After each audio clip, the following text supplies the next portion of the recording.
찬송 부르겠습니다. 579장입니다. 찬송가 579장 부르겠습니다.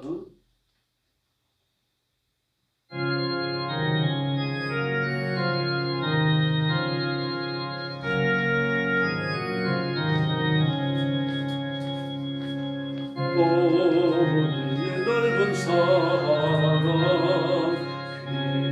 귀하고도 귀하다. 그 사랑이 언제든지 나를 감싸줍니다.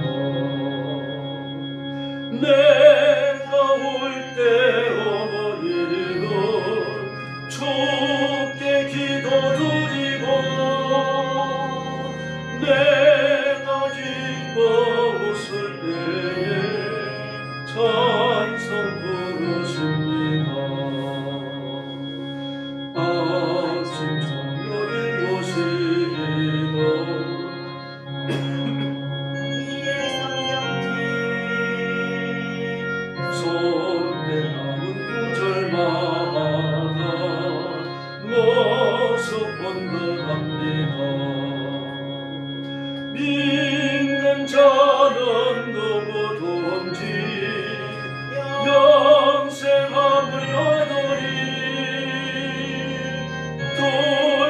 돌려주신 귀한 말씀 이제 힘이 됩니다. 올바르고 괴로울 때 담아 지칠 때 찬송 소리 귀에 살아옵니다. 밤낮에서 샘물 나고 안무지에 꽃피니 예수님과 동행하며 두려울 것 없어라. 겸손하며 올바르고 굳세게 어머니의 뜻받도록 보람있게 살리라. 풍파많은 세상에서 선한 싸움 싸우다 생명신의 흐르는 곳 길이 함께 살리라. 할렐루야. 580장입니다. 580장 부르겠습니다.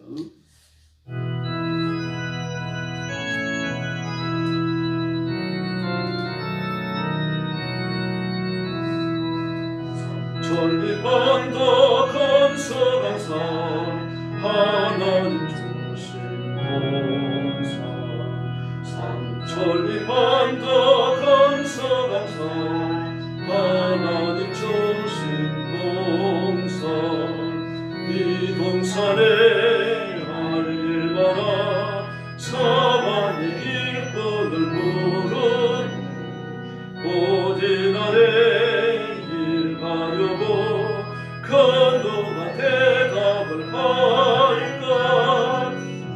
하러 가세 일하러 가 삼천리 강산 위에 하나님 명령 받았으니 수강산에 일하러 가세. 삼천리 반도 건설강산 하나님 주신 동산. 삼천리 반도 건설강산 하나님 주신 동산. 옹돌아와 막갈대니 사방의 일꾼을 부르 오직 나의 일 가려고 그 누가 대답을 할까. 하러 가세 일하러 가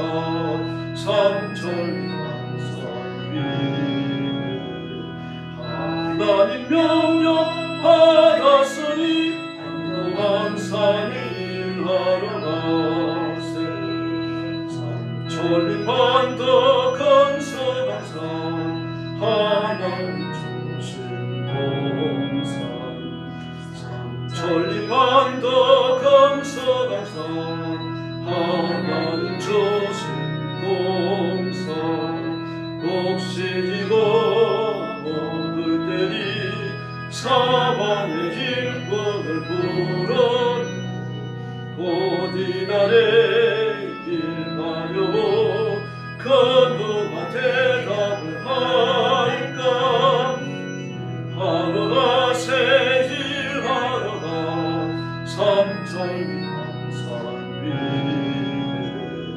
하나님 명령 받았으니 강동한 산에 일하러 가세. 할렐루야. 머리 숙여서 신앙 고백하겠습니다. 나는 전능하신 아버지 하나님 천지의 창조주를 믿습니다. 나는 그의 유일하신 아들 우리 주 예수 그리스도를 믿습니다.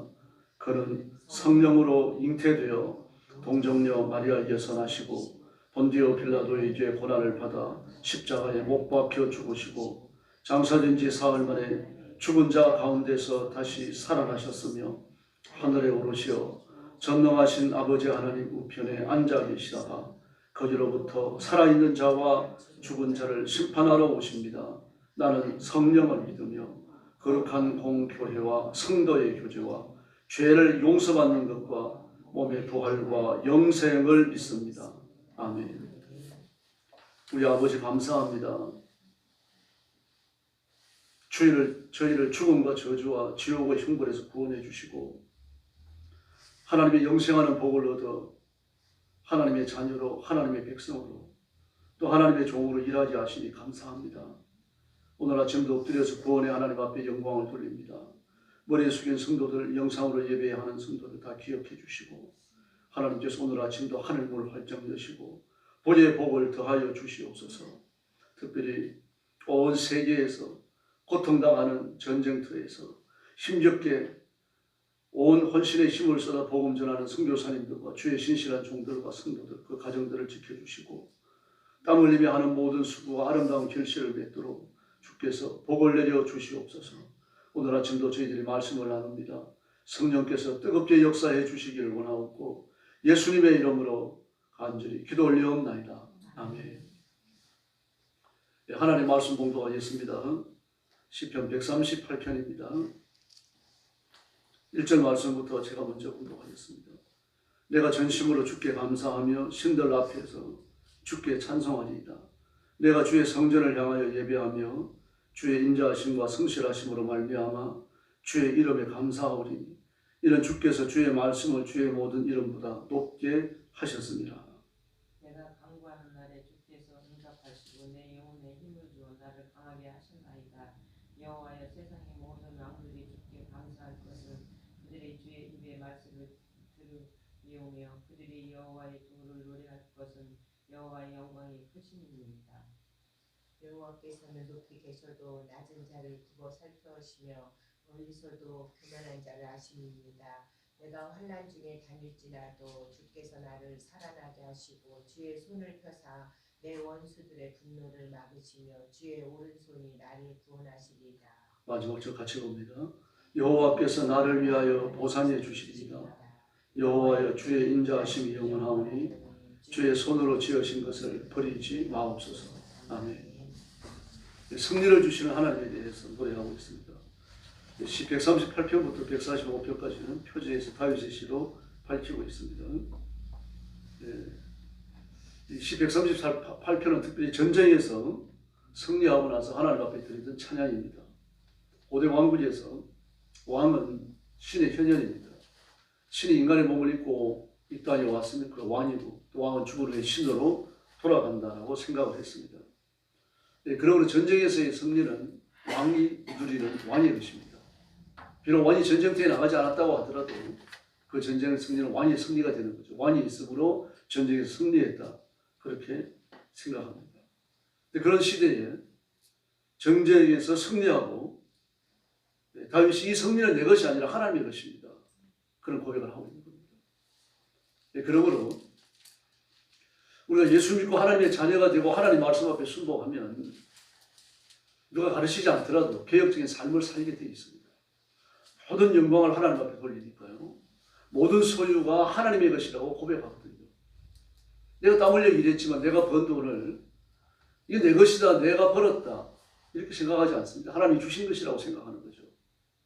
온 우주가 하나님의 창조물이고 사람의 생사화복을 주관하는 분도 하나님이시고 그리고 내 소유를 결정짓는 분도 하나님이십니다. 나라의 경계를 결정짓는 분도 하나님이신 것처럼요. 내가 살아갈 삶의 반경을 결정하는 분도 하나님이십니다. 그러므로 하나님이 어떤 분이신지 알게 되면 그 삶 속에 개혁이 일어납니다. 죄를 멀리해야 되니까 윤리적 인간이 될 수밖에 없고요. 선을 행하여 행해야 하니까 그 삶의 자체가 형기로울 수밖에 없는 겁니다. 그래서 악인이 예수 믿으면 착한 사람으로 바뀌잖아요. 착한 사람이 예수 믿으면 더 착한 사람이 되는 거죠. 하나님이 선하신 것처럼 모든 그리스도인들이 그 선한 자취를 따라가야 할 줄로 믿습니다. 그 다윗의 감사를 보면 성전을 향하여 감사합니다. 내가 주의 성전을 향하여 예배하며 그랬습니다. 전쟁 후에 드리는 찬수 예시니까 예배가 감사로 대표되는 것이죠. 이렇게 하나님 앞에 성전을 향하여 감사한다. 그리고 하나님께 대해서 감사한다는 이야기, 집을 향하여 감사한다는 그런 뜻은 아닙니다.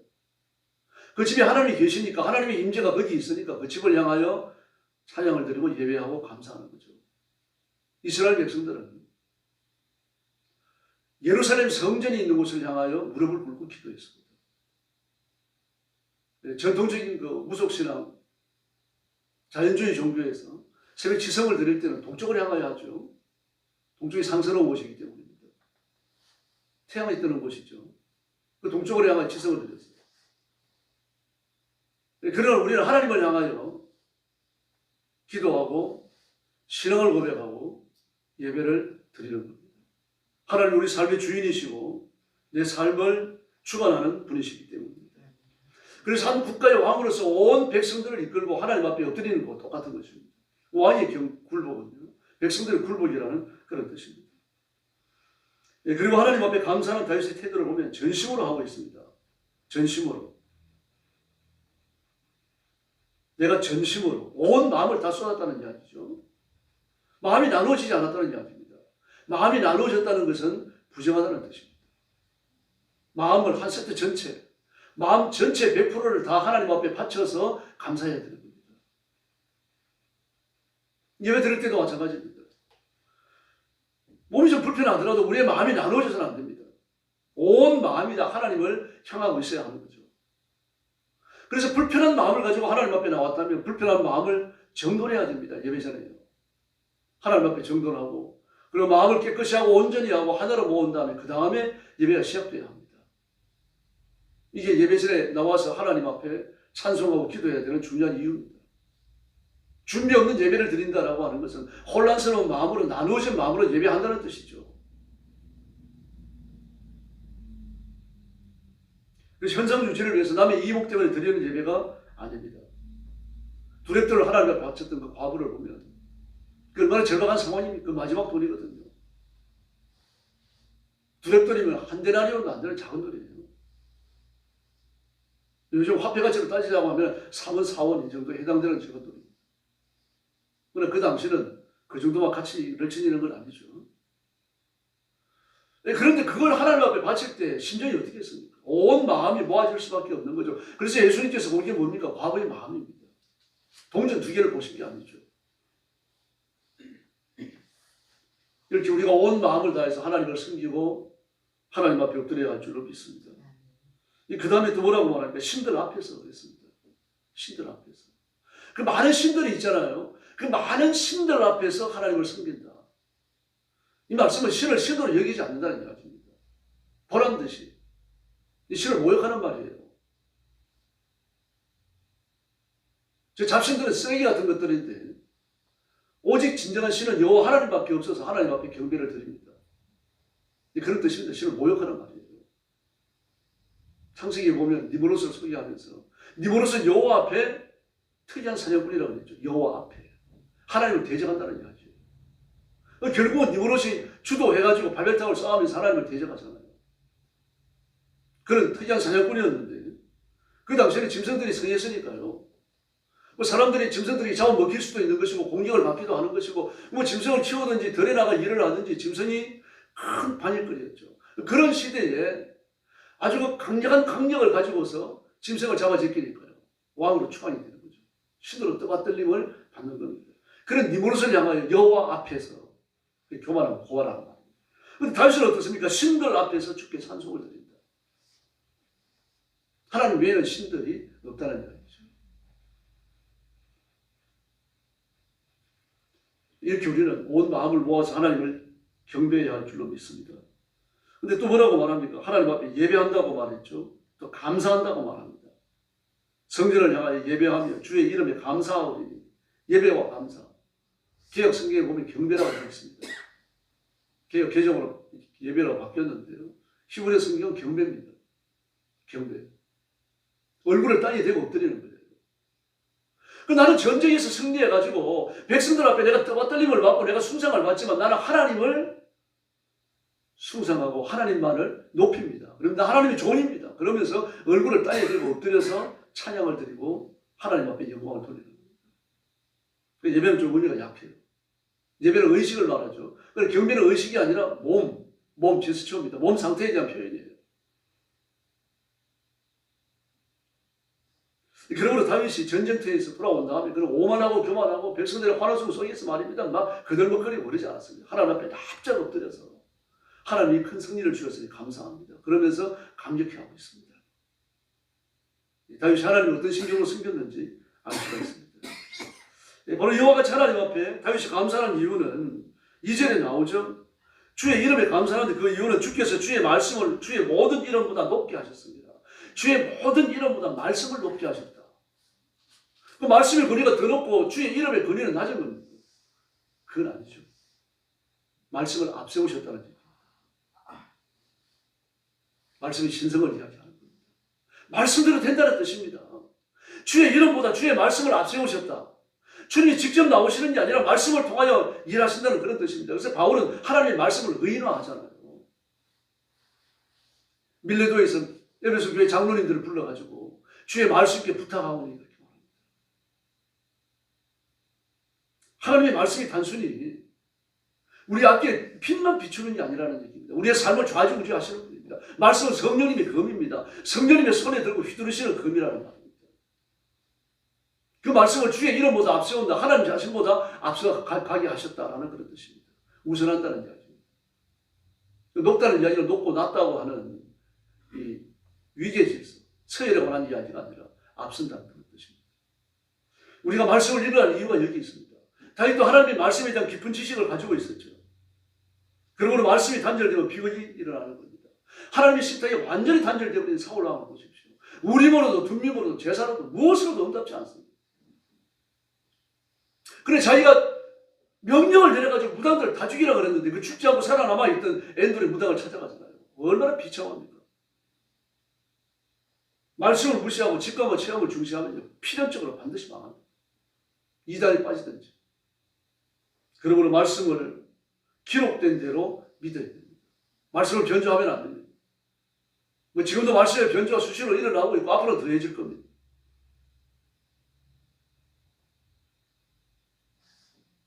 군에서 감리교 목사님을 봤는데 그 목사님은 신학교 다니면서 평생 할 설교를 다 준비했다 그러더라고요. 참 대단하다. 자기는 성경에 나오는 마귀의 말, 짐승의 말, 사람의 말 다 빼버렸고 하나님의 말씀만 가지고 했다. 그 사람은 성경에 대한 인식이 그렇습니다. 하나님이 사람을 통하여 말씀하셨죠. 여호와께서 가라사대 예수님이 말씀하여 이르시되 그래서 이런 것들만 가지고 설교를 만들었다는 얘기예요. 설교 360편을 만들었다. 1년에 52주면 360편이면요. 한 5년치 설교가 되겠죠. 그 목사님 5년만 설교할 겁니까? 그러니까 5년 지난 다음에 땅교회 가면 되지. 지금 어떻게 일이시나 모르겠습니다. 말씀을 안 읽고 말씀과 단절이 되고 나면 안 됩니다. 그래서 그 자랑을 하길래 목사님 설교집 좀 보여주세요. 그러니까 설교집 보여주더라고요. 보여주니까 딱 2페이지예요. 설교 한 편이. 한 편이. 그러니까 성경 본문 적어놓고 성경 본문에 대한 간략한 해석이 있고 그리고 그 밑에 이제 이야기들이 2-3가지 들어있어요. 별 희한한 이야기를 다 적어놨어요. 마를린 몬도 모욕하는 이야기부터 율분들에가 대머리가 된 이야기 뭐 이런 것처럼 가끔 그분이 생각이 나요. 박무선 목사님이었는데 우리가 말씀을 부지런히 읽어야 됩니다. 하나님 자신보다 우선하는 것, 하나님의 말씀보다 하나님 자신을 앞서가게 하셨던 것이 말씀이라고 분명히 말하고 있잖아요. 그러니까 말씀을 알고 말씀을 읽으면 하나님의 뜻을 깨닫고 하나님의 뜻을 깨달으니까 하나님의 뜻을 행하게 되는 거죠. 순종이 이루어지는 겁니다. 그러니까 말씀이 나를 지배하게 됩니다. 내가 말씀을 판단하는 게 아니라 말씀이 나를 판단하게 해야 돼요. 말씀이 하나님이시니까요. 이 사실을 다윗이 깨달은 겁니다. 얼마나 기쁘고 감사했는지 모릅니다. 또 5절과 6절을 보니까 하나님이 기도에 응답하는 분이라고 분명히 말하고 있습니다. 우리 기도에 응답하시는 분. 그들이 여호와의 도를 노래할 것은 여호와의 영광이 크십니다. 여호와의 영광이 온 세상에 드러나는 거죠. 높이 계시도 낮은 자를 살피시고 멀리 계시도 교만한 자를 아십니다. 그러므로 기도하는 자도 하나님이 살피시는 거죠. 야고보 1장을 보면 뭐라고 말합니까? 기도해야 응답받는다고 말하죠. 의인의 간구는 역사하는 힘이 많은 거예요. 기도해도 응답하시는데 의인의 기도는 더 중요하다는 거예요. 그 의인은 누굽니까? 예수 믿어 의로워진 사람을 말하는 게 아니고 그 삶이 깨끗한 사람을 말합니다.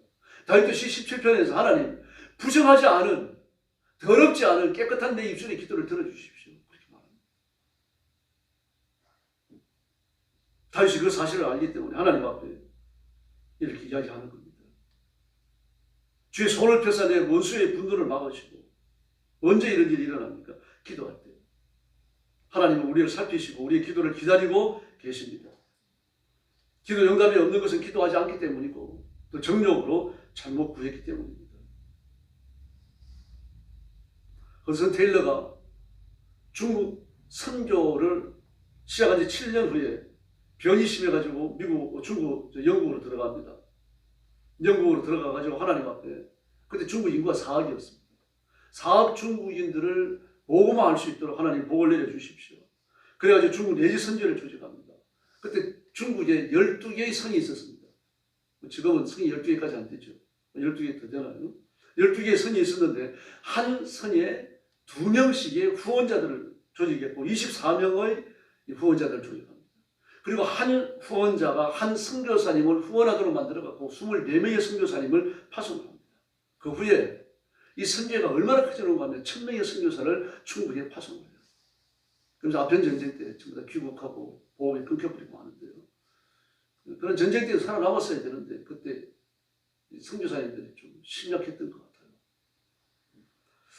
네, 기도하면서 중요한 것은 하나님의 약속을 믿는 겁니다. 약속을 믿고 약속을 믿기 때문에 약속대로 이루어달라고 간구하는 게 매우 중요합니다. 허슨 테일러는요. 이 선교에 대한 열정 하나를 꼭 살았거든요. 선교가 하나님의 뜻이라고 하는 분명한 사실을 깨달았고 그것을 위해서 헌신을 했기 때문에 지금도 마찬가지입니다. 하나님의 말씀, 하나님의 의도, 하나님의 뜻을 깨닫고 그것을 붙들고 기도하면 하나님이 이루시고 넘치도록 채워주실 줄로 믿습니다. 오늘 새벽도 힘을 다해서 기도하시기 바랍니다. 그리고 부르짖으시기를 바랍니다. 말씀을 읽으시고 기도해야 되고 동전의 양면입니다. 이 두 가지가 쇠하면 신앙도 흔들립니다. 오늘 새벽도 마음껏 부르짖고 하나님이 주시는 큰 응답과 기적을 체험하는 축복의 시간이 되기를 예수님의 이름으로 축원합니다. 기도하겠습니다. 자비로우신 아버지 하나님 감사합니다. 오늘 새벽도 우리 성도들을 불러주시고 엎드려 기도하게 하시며 하나님 앞에 자신의 마음을 물처럼 쏟아서 간구하도록 역사에 주옵시기를 간절히 원합니다. 하나님 앞에 기도하기 위하여 나왔는데 이 시간조차도 자기의 마음을 감추지 않도록 도와주시고 내 마음을 정직하게 다 열어서 하나님 앞에 내어놓고 엎드려 부르짖고 간구하고 하나님의 뜻을 행하기를 결심하는 귀한 시간이 되게 하여 주시옵소서.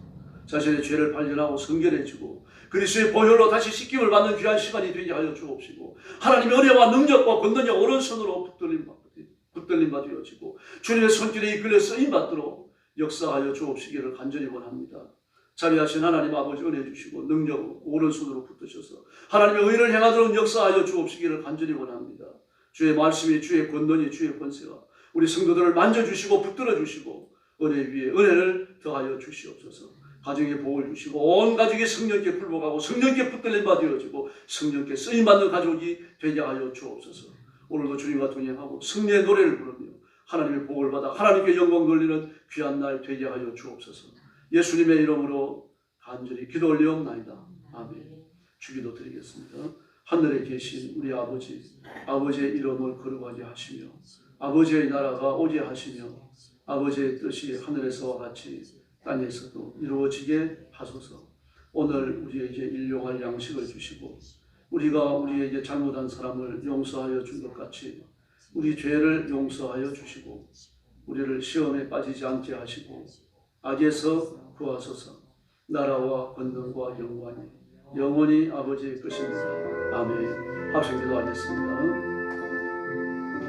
자비하신 아버지 하나님 감사합니다. 오늘 아침도 저희들을 주 앞으로 인도해 주시고 하나님 우리를 기다리는 겸손한 마음을 주시고 하나님의 능력을 기다리는 간절함을 주시고 엎드려 경배하며 하나님 앞에 영광을 자비를 베푸시니 감사합니다. 육신을 가져서나 먹고 마시는 일에만 청정하는 것입니다.